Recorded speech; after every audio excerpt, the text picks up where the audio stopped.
Assalamualaikum warahmatullahi wabarakatuh. Bismillahirrahmanirrahim. Yang saya hormati Ibu Guru Raudatil Jannah selaku mata pelajaran PPKN kelas 11 SMK Al-Karimiyah yang pada hari ini nanti akan berkolaborasi dalam tim teaching untuk mapel PPKN bersama Ibu Siti Wardina Sarjana Pertanian. Pada pagi hari ini kita bertemu lagi di pembelajaran virtual untuk mata pelajaran produktif PPKN bersama saya sebagai host SMK Al-Karimiyah Sumeneb. Nanti akan kami berikan waktu kepada Ibu Ulwatun Raudatil Jannah untuk menyampaikan materi pelajaran kelas 11 1 dan kelas 11 2 untuk hari ini, hari Selasa, tanggal 26 Januari 2021. Selanjutnya kami persilakan Ibu Syafir. Silakan Ibu. Baik, ya Pak. Assalamualaikum warahmatullahi wabarakatuh. Waalaikumsalam warahmatullahi wabarakatuh. Di sini saya sebagai guru PPHN akan menyampaikan materi pada pagi hari ini. Mungkin Bu Siti sedang berhalangan hadir, nanti akan bergabung sendiri dengan kita. Baik, materi yang pertama yaitu tentang pengolahan pangan nabati. Yang pertama yaitu kita akan membahas jenis dan varietas sayur-sayuran.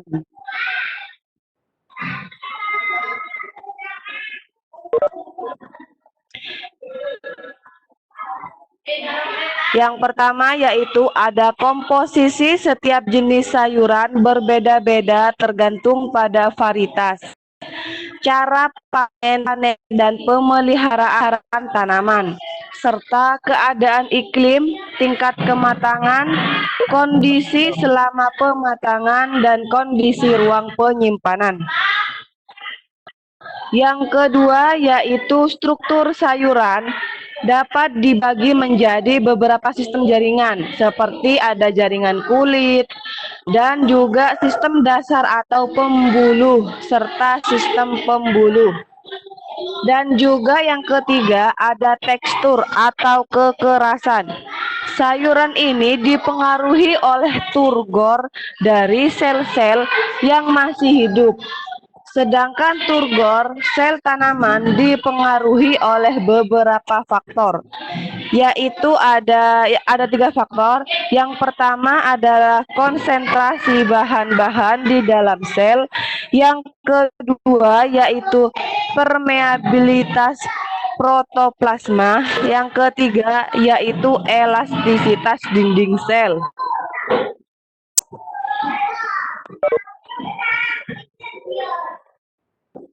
Selanjutnya yaitu tentang proses pertumbuhan dan respirasi. Yang pertama, proses pertumbuhan atau kehidupan buah meliputi pembelahan sel, pendewasaan sel, serta pematangan, kelayuan, dan pembusukan.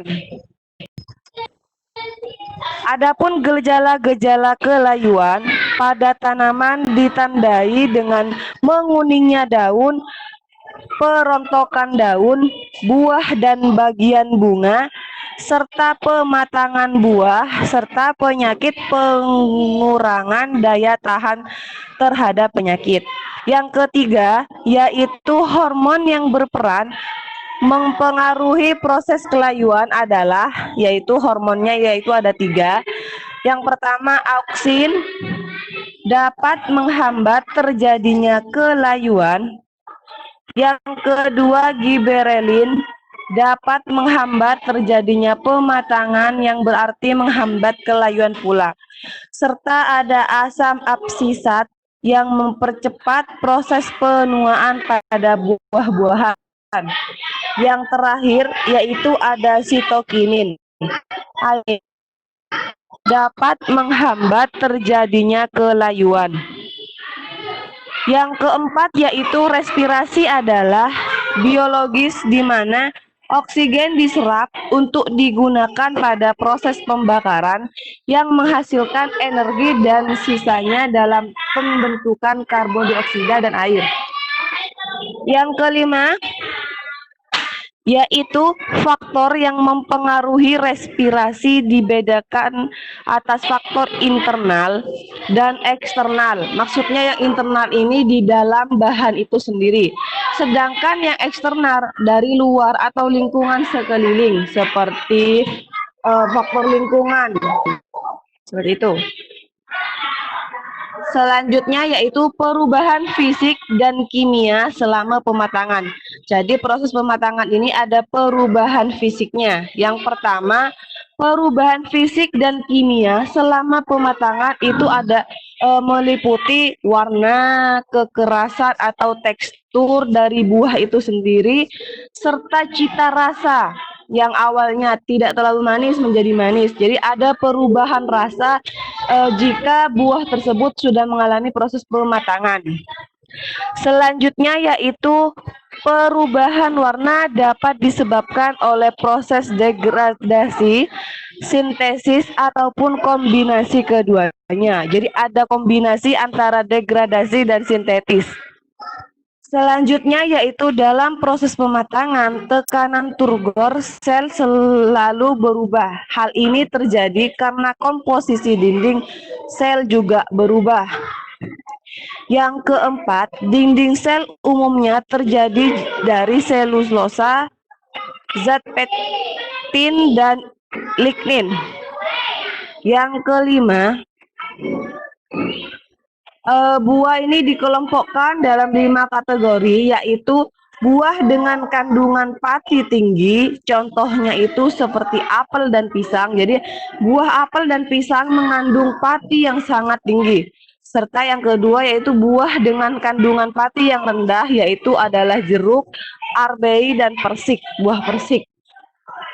Yang ketiga yaitu sayuran dengan kandungan pati tinggi, itu adalah jagung, buncis, biji-bijian, dan lain-lain.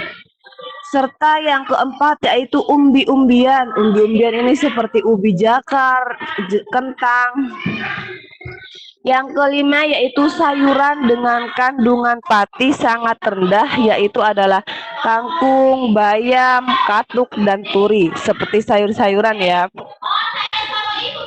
Perubahan kandungan gula sederhana dalam buah dan sayur umumnya menyangkut gula sukrosa, glukosa, dan fruktosa. Yang ketujuh, selama pematangan terjadi perubahan komposisi seperti asam amino dan protein. Jadi selama proses pematangan ada perubahan komposisi seperti asam amino dan proteinnya. Perubahan kandungan gula sederhana dalam sayuran dan buah umumnya menyangkut gula sukrosa dan glukosa dan fruktosa. Selama pematangan terjadi perubahan komposisi, jadi ada perubahan komposisi ya. Yang terakhir, meskipun kandungan lemak dalam sayuran dan buah-buahan rendah, namun lemak berperan dalam hal tekstur, pembentukan flavor, dan pigmen sayuran.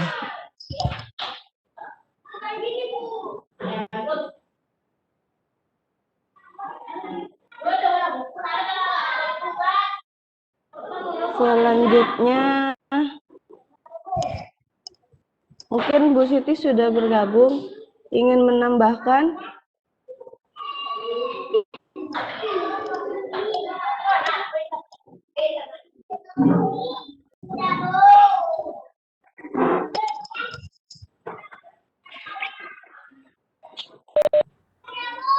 Silakan Ibu Siti. Ibu Siti Artima yang sudah bergabung, kami persilakan untuk masuk. Open kamera, Bu. Halo?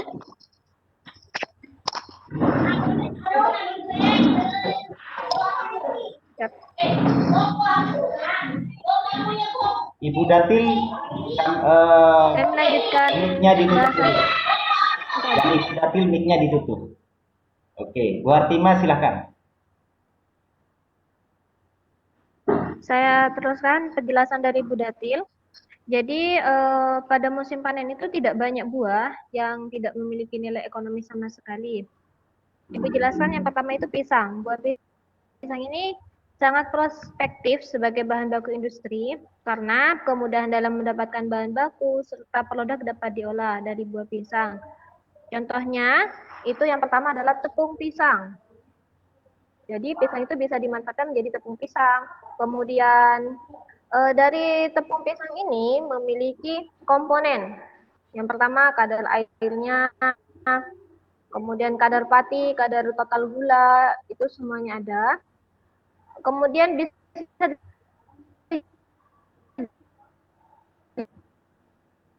dijadikan sale pisang. Yang jelas kalian tahu sale pisang itu apa.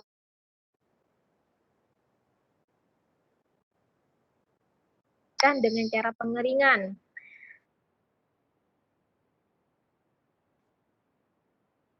Yang khas dengan daya simpan yang cukup lama. Mutu sale pisang ini tergantung dari jenis pisangnya ya. Jadi tidak semua jenis pisang itu enak diolah menjadi sale. Itu tergantung dari jenis pisangnya. Kemudian pembuatan sale pisang ini melalui tahapan pengupasan permukaan buah yang dikerok dan dikeringkan. Kemudian yang ketiga bisa dijadikan sari buah pisang. Nah, varietas pisang yang sesuai untuk pembuatan sari buah pisang adalah pisang raja. Buah pisang harus matang, penuh, dan menghasilkan warna yang menarik, aromanya kuat, dan rasanya enak. Buah yang kurang matang menghasilkan sari buah yang rasanya sepet atau tidak kurang enak. Prinsip pembuatan sari buah ini adalah pengukus selama 7-10 menit. Buah yang dihancurkan dengan penambahan air 1:3 yang kemudian disaring dan ditambah gula 15% dan asam sitrat 2,5 gram per liter sari buahnya. Sari buah dimasukkan dalam botol dan dipasteurisasi selama 30 menit. Yang jelas kalian sudah tahu apa itu pasteurisasi. Kemudian keripik pisang. Keripik pisang ini digunakan adalah buah yang masih mentah tetapi itu dan bisa juga pisang matang namun digoreng dengan penggorengan vakum. Pembuatan keripik pisang yang pertama itu dikupas dan dipotong tipis-tipis. Irisan direndam dalam larutan natrium metabisulfit yang kadarnya 5%, kemudian ditambahkan asam sitrat 0,1% dan garam 1% selama 30 menit. Setelah itu pisang ditiriskan dan digoreng dengan minyak, setelah matang dikemas dan dikaleng atau kantong plastik dengan ditutup rapat. Jenis pisang yang digunakan dalam keripik pisang itu biasanya pisang kepok, pisang nangka, pisang siem, dan pisang tanduk. Selai pisang, beda ya, tadi itu sale, yang sekarang ini selai pisang. Buah selai adalah buah pisang matang dan beraroma kuat serta tidak busuk. Pisang dikukus selama 10 menit, dikupas dan dihancurkan dengan ditambah air 1/5 bagian. Gula ditambahkan 750 gram per kilogram bahan dan asam sitrat 3 gram per kilogram bahan. Kemudian dicampurkan dan dimasak sampai kental. Kemudian di sini buah pisang juga bisa dijadikan saus tomat. Saus tomat dapat diolah dari bubur buah pisang dan ditambah bumbu-bumbu. Untuk bahan saus dapat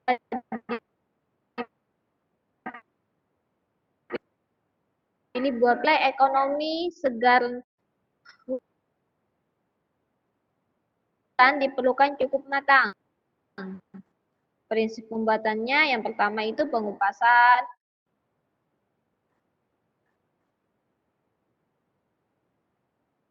pemotongan, penghancuran, pemasakan bubur. Itu ditambahkan zat warna merah, cuka 20 dalam sirup. Ini dari buah pisang yang matang dan tidak busuk. Buah dikupas dan direndam dalam larutan asam sitrat 0,5% sambil dikerok bagian luarnya. Kemudian dikukus selama 5 menit dan diatur dalam wadah. Selanjutnya buah dituangi sirup 30% dalam keadaan panas. Dodol pisang. Nah, kalau di SMK Al-Karimiyah itu ada dodol kulit pisang, yang ini hanya buahnya saja ya yang dijadikan dodol pisangnya. Dodol pisang dapat diolah dari buah pisang yang kurang baik mutu segarnya, sehingga nilai tambahnya dapat ditingkatkan setelah diolah menjadi dodol buah pisang matang dikupas, yaitu 4 kg, diiris tipis, direndam dalam larutan natrium metabisulfit atau kapur sirih 5-10 menit, kemudian ditiriskan, dihancurkan, tambahkan tepung, kemudian dalam wajan. Yang jelas kalian sudah tahu dalam pembuatan dodol, bedanya hanya yang kalian praktekkan di sekolah itu adalah dodol kulit pisang, kalau ini adalah buahnya. Kemudian yang kedua itu mangga. Mangga ini di lahan lebak banyak dijumpai beberapa buah jenis mangga, antara lain hampalam, wini, kasturi, pali pisang, dan rawa-rawa. Dalam upaya pemanfaatan buah mangga secara optimal, terutama pada musim panen ini, perlu penanganan yang tepat. Melalui diversifikasi pengolahan berbagai produk olahan buah mangga dapat dilakukan pengolahan menjadi sirup, sari buah, dodol, selai, asinan, dan manisan. Pada pengolahan dodol ini ditambahkan tepung ketan dan tepung beras. Nah, dari hasil analisis kimia ini terhadap produk olahan nampak bahwa kadar vitamin C relatif tinggi pada produk selai dibandingkan dengan produk yang lain, atau kadar vitamin C selai pali pisang itu 150,21 mg per 100 gram. Produk dodol terdapat penambahan kadar protein diperoleh dari penambahan santan. Kadar protein dodol buah sekitar 1,5%. Mangga juga dapat diolah menjadi pure yang merupakan konsentrat dari buah-buahan berbentuk pasta. Pemanfaatan pure ini sebagai bahan jus atau minuman dengan ditambahkan gula dan air atau produk lain seperti selai. Teknik pembuatannya itu udah pencucian, buah pengupasan, pulper, penyaringan, pencampuran, pasteurisasi, dan pengemasan. Jadi dalam buah itu semuanya bisa dijadikan nilai tambah atau nilai ekonomis, baik itu kulitnya, buahnya, itu juga bisa. Mungkin dari siswa ada yang mau ditanyakan?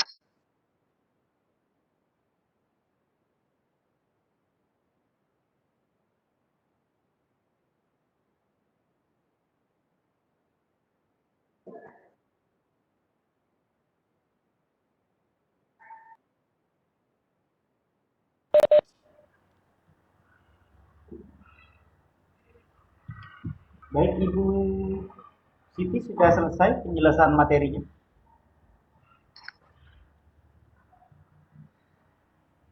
Ibu Siti, sudah? Iya, Pak. Sudah cukup? Sudah, Pak, cukup. Baik, Ibu Datil, open kamera saja. Tidak usah open mic. Nanti kalau ada pertanyaan baru open mic. Karena mungkin agak ramai di situ, banyak anak-anak. Ibu Datil. Saya persilakan Ibu Datil dulu. Untuk di sini yang bergabung ada Daifi ya. Ada Daifi, Ahmad Daifi. Silakan Ahmad Daifi. Bu Datil, kami persilakan untuk paling tidak menanyakan atau feedback kembali kepada siswa kita, kepada Ahmad Daifi yang hadir. Ya, ini sudah Ahmad Daifi sudah tampak kameranya. Silakan Ibu Datil. Ya, mungkin kepada Ahmad Daifi, mungkin ada yang ingin ditanyakan dari materi yang tadi sudah disampaikan.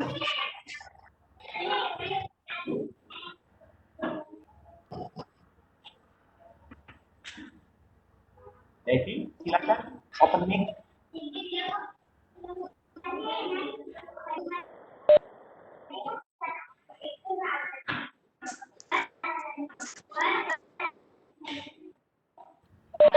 Silakan Ibu nanti komunikasi interaktif aja. Sambil ada semacam Oh ya. Jadi bagaimana? Mungkin Ahmad Daifi inginnya ada yang ditanyakan tentang tadi materi yang sudah disampaikan tentang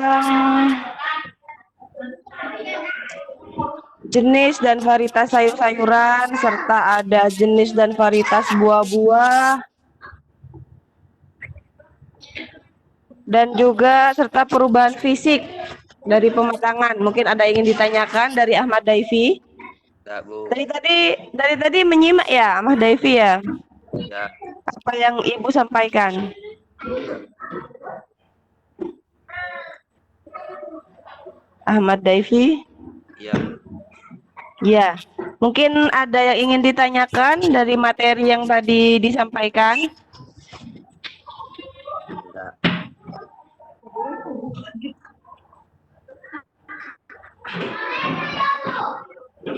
suaranya kecil. Kan dekat mungkin ke HP-nya. Jawab. Kalau tidak ada pertanyaan, mungkin Bu Datil mau bertanya pada Ahmad Daifi.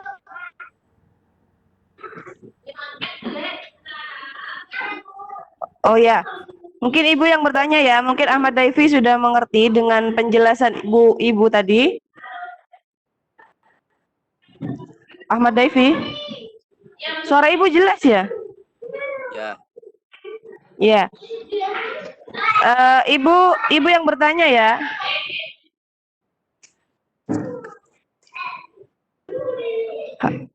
Halo, Ahmad Daifi. Ya, Bu.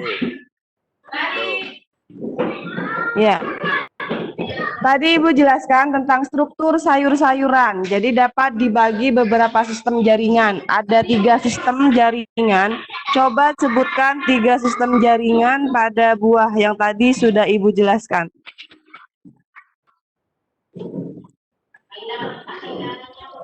Struktur sayur-sayuran dapat dibagi menjadi beberapa sistem. Coba dijawab.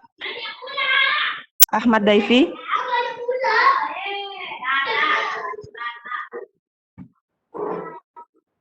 Tiga. Ya, silakan. Yang pertama apa? Komposisi. Yang pertama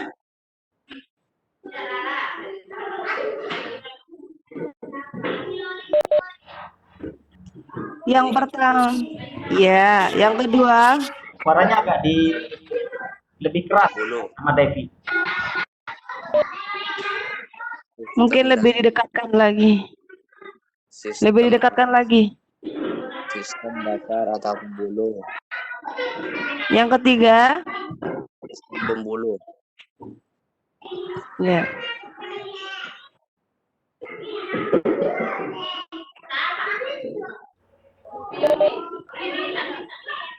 Baik, Ahmad Daifi, tapi penjelasan Ibu jelas ya. Katakan, Bu. ya Oh ya. agak standar mungkin. Mungkin Ibu silakan, kami persilakan lagi.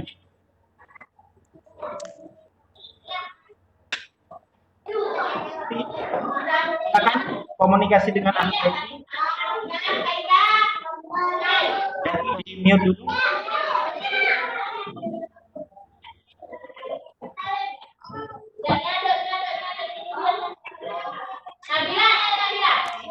Ibu, Ibu, silakan komunikasi dengan Ahmad Daifi. Mungkin ada pertanyaan atau bagaimana, silakan. Ya, Ahmad Daifi. Ahmad Daifi. Ya. Ya. Dari penjelasan Ibu tadi tuh ada yang kurang dimengerti atau ada pertanyaan?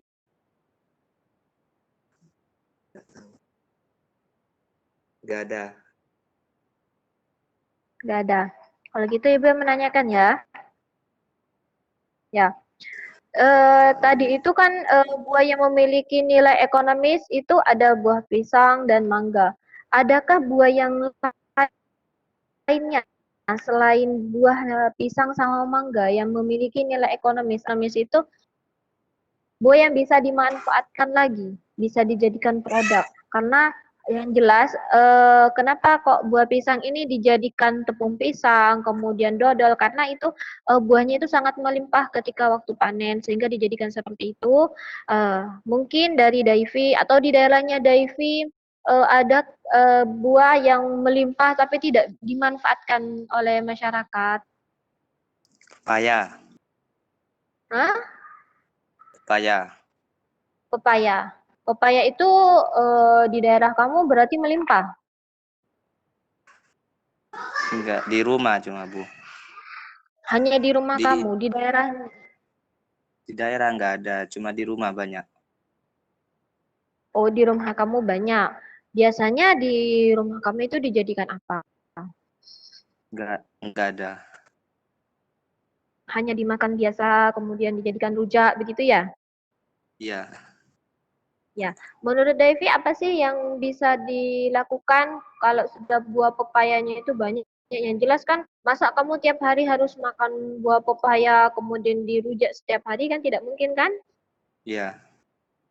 Ya, Dibiarin. apa sih yang perlu dilakukan? Didaur ulang. Didahulu lah. Dimanfaatkan maksudnya. Dimanfaatkan. Ya, Dimanfaatkan. menjadi apa biasanya kalau misalkan pepaya itu dijadikan apa? Dijadikan stik pepaya Stik. Oh, kemudian dan asinan. asinan. Terus apalagi? Dibuat sambal. Sambal. Oke, apalagi? Nah, boleh lah. Nggak tahu, Bu. Apalagi? Nggak tahu. Nggak tahu. Kalau pepaya itu banyak ya, bisa dimanfaatkan menjadi apa saja ya. Kalau misalkan seperti itu, apakah gambaran Devi itu yang bisa dijadikan sambal, stik, bisa dilakukan di rumah? Nggak bisa. Nah, Nggak tahu. tidak tahu yang bagaimana itu, tidak tahu pengolahannya atau gimana? Nggak tahu pengolahannya. Tidak tahu pengolahannya. Kalau misalkan Ibu kasih yang namanya cara-caranya itu bisa tidak untuk dimanfaatkan di situ? Insya Allah. Nggak bisa, Bu. Nggak ada alatnya. Kan di rumah kamu? Nggak, ini di... Insya Allah. Tidak ada alatnya. Nggak ada. Di rumah orang. Bahkan stick itu Pinjam apa saja wifi. coba? Kan kamu kan sudah belajar tuh. Kan kalau Pinjam. di sekolah kamu kan sudah belajar ada stick daun kelor, kemudian stick rumput laut, ya kan? Alat yang digunakan itu apa saja sih? Pisang. Pisau. Pisau. Kemudian Pisau. terus apa lagi? Panci. Panci. Untuk apa itu panci? Alat-alat. Kompor. Gas. Ya, ya. Apa boleh? Apa boleh?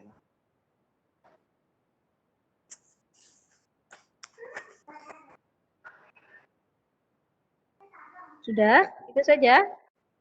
Ya, nggak tahu. Ya.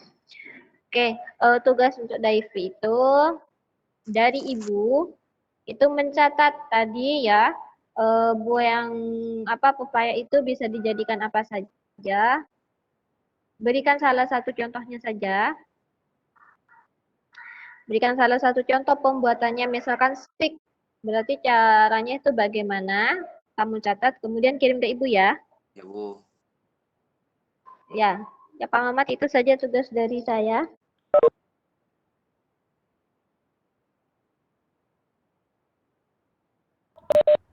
Ya, sudah cukup Bu Itu Siti? sudah, Pak. Baik, mungkin tugas ibu itu tidak hanya diberikan kepada Ahmad Daifi, tetapi kepada semua siswa kelas 11.1 dan kelas 11 dan 11.2. Ya. Jadi mungkin bisa diulang Bu, yang sama dengan tugasnya yang diberikan kepada Daifi terkait dengan produksi pengolahan itu pepaya.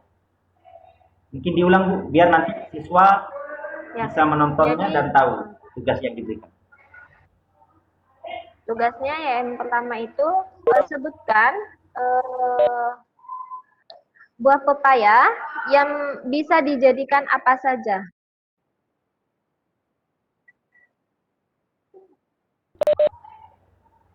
Ya, cukup satu saja Bu ya. Satu, Pak. Ya, Beserta cara pengolahannya juga, Pak. ya. Bu, Jadi bisa diulang. ya, Bapak ulang ya, Bapak ulang apa yang disampaikan Bu Siti. Buah pisang itu bisa diolah menjadi apa saja. Berikan salah satu Pepaya, contohnya. Pak, pepaya. Oh, pepaya, mohon maaf. Buah pepaya bisa diolah menjadi apa Ya, saja. Cukup diberi contoh satu, kemudian disertai dengan cara pengolahannya seperti apa. Begitu Bu ya? Ya. Ya, Devi sudah jelas tugasnya? Ya Bu, ya Pak. Ya, jadi buah pepaya dibuat apa? Kemudian cara mengolahnya seperti apa? Nanti tugasnya itu ditulis di buku atau di lembaran, kemudian difoto dan dikirimkan kepada Ibu Siti Hartimah bagi siswa kelas 11.1 laki-laki ya. Dan yang perempuan untuk kelas 11.2 diserahkan ke Ibu Raudatil Jannah. Karena guru PPHN untuk kelas 11.1 dan 11.2 berbeda, diajar secara tim teaching oleh Bu Siti dengan Bu Raudatil. Sudah jelas ya, Devi? Devi sudah jelas? Baik, Ibu Hulwatul, Raudatil Jannah masih ada di tempat? Saya rasa baik Bu Datil, baik. Terima kasih. Mungkin sudah cukup karena waktunya sudah habis untuk pertemuan Webex meeting.